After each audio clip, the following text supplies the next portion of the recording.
Ladies and gentlemen, boys and girls, children of all ages, across all nations, races, and denominations, what is up? The King of Lightning here today, bringing you guys and gals Toriko.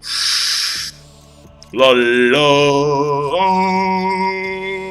Toriko, chapter 347 review. If you have not seen live reaction, as always, there'll be an annotation right here, as well as link in the box below. Now, this chapter, Toriko, simple, straightforward, easy peasy, lemon squeezy. Therefore, the chapter review should be quick by my standards. First of all, let's dive right in. God, all right?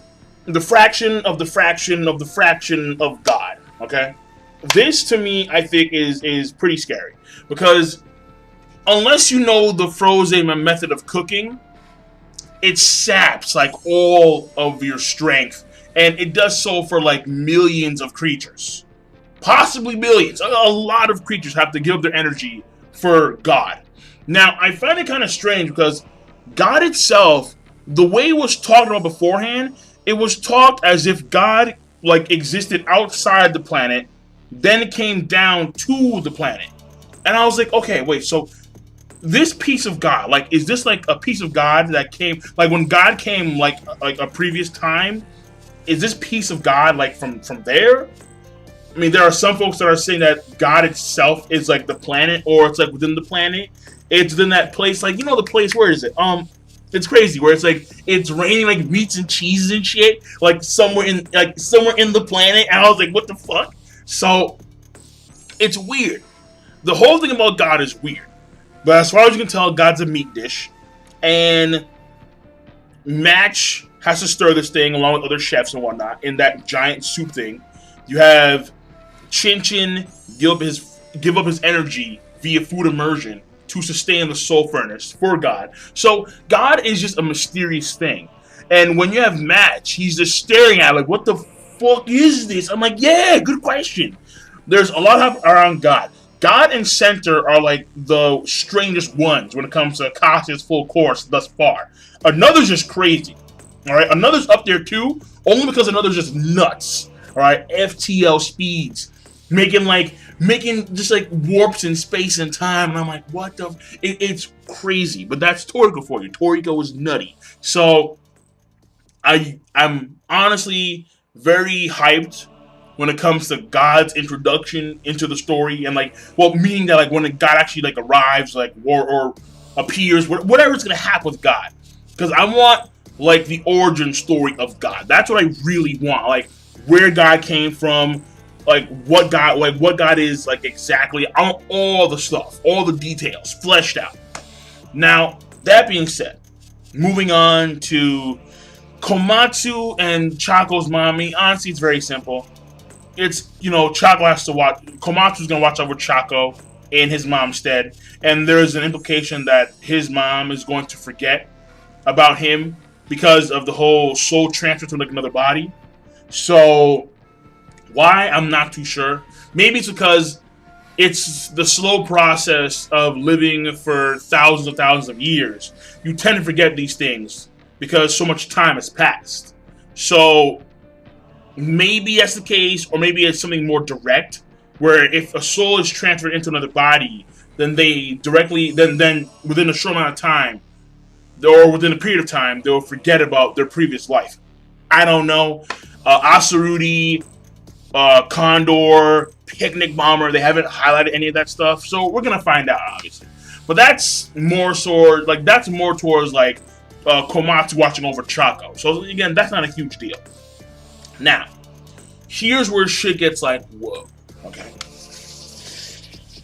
Time fluctuations in the Seven Beasts. The Seven Beasts are, okay, here's what I find very fascinating. Comparative to the Enbu Masters in Area 7, the Seven Beasts in Area 6 have far more weight. Mind you, we only saw one Master in Area 7, Goritara Roosh, and that was it. And then it was mainly Bambina shit. The Seven Beasts have a lot of weight in Area 6, a shit ton, being the former houses of another, and how time flows differently in those back channels to where not even the black hole that is Whale King Moon can swallow these things. I'm like, whoa. So it's pretty crazy. And the time fluctuations like this. In the giant shell, time flows 60 times faster. No, 60 times slower than outside. So 1 second outside in the outside world is a minute in the giant shell. So a 6-day period in the giant shell is a year outside. In the other 7 beasts, so Ocean, Pandora, Atlantis, Corlem, the time flow is 10 times that of the giant shell. So 1 year would now become a decade compared to the outside realm. And these creatures are bitches. Yo, he's almost 5,000. He's almost 5,000 capture level. Like, I imagine Pandora, Atlantis, Corlem, they're bigger than Heracles. Now, are they as strong?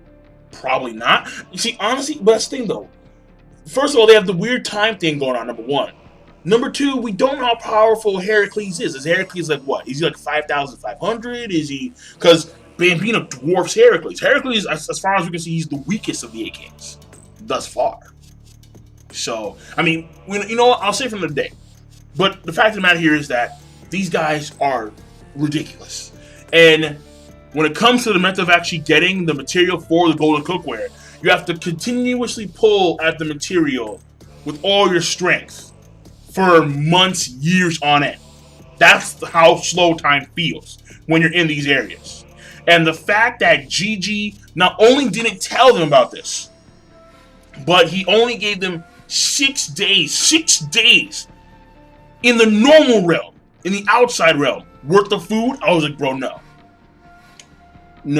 And I can see that it was there to test their resolves, but you want to give them at least the best chance to succeed, because even if their resolves aren't really, let's just say hypothetically that their resolves weren't fully there, you still want to make sure that they at least get the materials for the golden cookware. At minimum, it's convenient that the Gourmet Knights don't eat a lot in the first place. Like Gigi truly, like, he's a cool dude, but at times he can be unbelievably cruel. I found to be very cruel. I was like, Gigi, really, dude? Like 6 days worth of food for a fucking decade? I mean, compared to the giant shell, a month?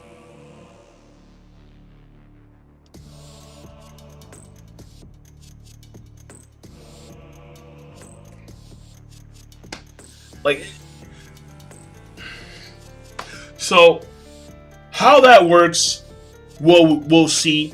The last thing is the whole thing involving Ichiryu and Don Slime, where, I mean, to keep it short, a lot of folks are looking forward to this because A, you have Ichiryu, who's a cool-ass character in general. B, he has cool-ass powers. Minority World. Getting to see Minority World again would be pretty cool. I can't deny it.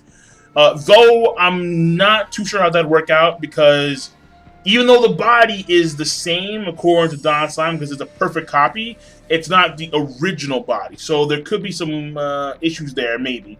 And then on top of that, you have the possibility of previous questions that were never answered being fleshed out because he's back to life.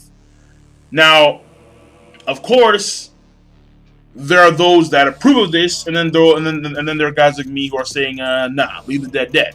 I am far more pessimistic than optimistic, because to keep it simple, and I said before time and time again, this could be a boon or it could be a bust. I'm leaning more towards the latter, because it has not only been the case throughout the history of anime manga that characters wind up having poor characterization, or they regress in characterization when they come back to life. Not only that, but it takes away from a lot of the characterization from other characters that would be prevalent for, let's say, end of series stuff. But also, when that character first died, it takes away from that. It's like, what the fuck? So he's back to life anyway. Now, granted, the process to bring him back to life is not an easy process, like a fucking Dragon Ball. But nonetheless, he's still coming back. That's the problem. It's not more so how he comes back, it's the fact that he's coming back. So, oh man, I mean, granted, it could work out fairly well. And if it does, fuck it, it worked out fairly well. Because Toriko is a series where characterization, let's be honest here, it's not that strong to begin with. Mizutoshi is very strong in certain categories, undeniably. But characterization is not one of them. So it could be the case where even a minimal amount of characterization for each of you could be a boon. Even that could suffice as good characterization compared to the overall story. But I'm sorry, like, given my experience, I have to be pessimistic. I just have to be. Can't deny it. So in my mind, leave him dead.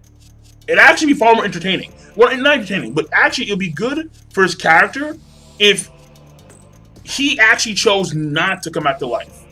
If Ikasama can't find his soul because Ichiyu chose it that way, as if he didn't want to be found, as if he was going the Frozen route, that would be actually far more interesting for his characterization, as opposed to him coming back to life and then having all this stuff being fleshed out. He can have it being fleshed out when he's still dead as a soul. That I think is far more probable than him coming back to life, like full on. But overall, the chapter, all right? The chapter, I think, honestly, because you have characterization for Gigi, which I'm not too sure if it's good or bad, because he did display some unusual cruelty, but at the same time, maybe it's not, because I have to think about it from his perspective. Humans, to him, are nothing more than another ingredient. So, is it good? Yes, it's good, but it took a turn in a way which I did not think would actually happen, honestly. But that was good for his character nonetheless. And then on top of that, you have the progress of having the back channels of the Seven Beasts being developed, which is good. I can't deny it. You have Chaco and Komatsu, which at this point in time, honestly, I think is being overplayed. Because Chaco does not seem like he's going to be that relevant to the overall arc. Aside from him being just a poor kid who has a disability where he can't taste food that well. So, I mean, aside from that, like, what else is there to Chaco? So, I mean, I say just move that shit to the side. Let's focus on another. And the Seven Beasts. Fuck that shit. So, Chaco being overplayed, I think it is, honestly. And Ichiryu, we're going to have our disagreements constantly about this. We'll see how it plays out, and whatever happens, and we'll leave it at that. So the chapter overall is a good chapter. I'm gonna give it a good, and I'm done. So King of Lightning, rate the video, comment, subscribe. Peace. Have a nice goddamn day.